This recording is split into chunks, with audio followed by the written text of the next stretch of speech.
Hey guys, Cam here from PhoneDog.com, and yesterday Marco rounded up the best smartphones of 2014, and I wanted to follow up that video with my favourite 5 mid-range phones.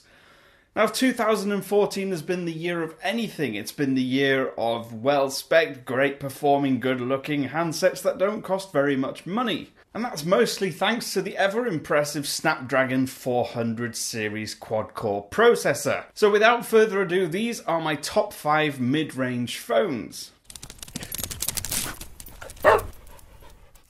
In number 5, I have the Sony Xperia Z3 Compact. And it would be further up the list if it wasn't for the price tag. It's pretty much pushing it as far as you can go, calling it a mid-range phone when it costs around $500 to buy one SIM-free. But it's virtually every bit as good as the flagship Z3. It has most of the same specs and it performs just as well, and is probably the only mini version of a flagship phone that doesn't come with any compromises.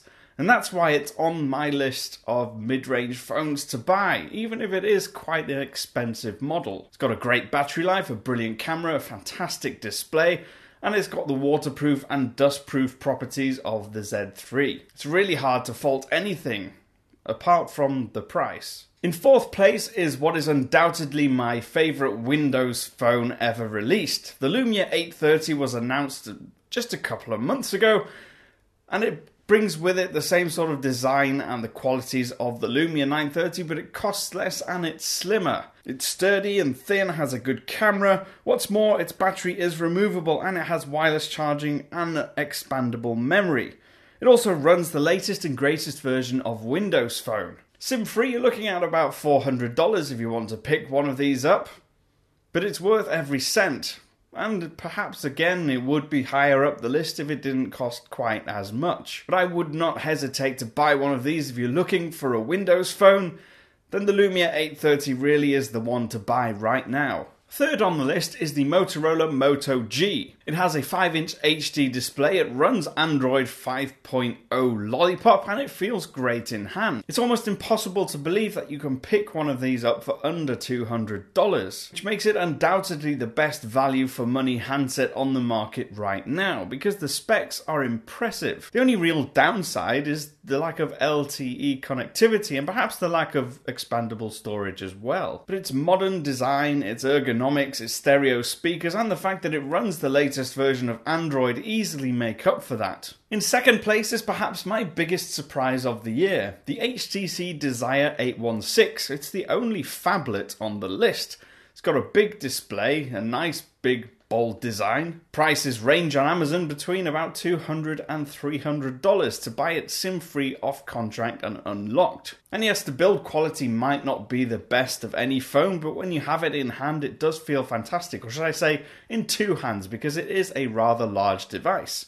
It's only slightly shorter than the iPhone 6 Plus. It's big, it feels great in 2 hands and performs really well. Its 2,600 mAh battery will easily get you through a day and a half's use. It has a huge 720p display and a 13 megapixel camera, both of which perform really well considering the price range and the resolution. None of its features are quite up to flagship standards, but because of the low price it's really hard to justify spending more for what you get for a little bit more money, which is why the HTC Desire 816 is my 2nd best mid-range phone of the year. And it's probably no surprise that in 1st place we have the OnePlus One. Now, it may be the flagship killer, but it's priced well within the mid-range market, which is why I've put it on this list. It costs just under $300 to buy it SIM-free, and you really don't have many compromises when you compare it to its higher priced competition. It's not just that it has a full HD display or that it has a good camera or fantastic battery life. What I love about this device is that it looks good and it feels good, and also the version of Android that it's running is so fluid and smooth and minimal that your experience of actually using the device is brilliant. For me, it's easily the best mid-range phone on the market right now, and if you can pick it up and you don't have $500, $600, $700 to spend and you want the best experience possible, then the OnePlus One really is the phone you should buy right now. I've been Cam. I'm at phonedog_Cam on Twitter. You can follow me, ask me any questions, give me any suggestions on there. Of course, use the comments down below, and if I don't see you beforehand, I hope you have a fantastic holidays. Goodbye.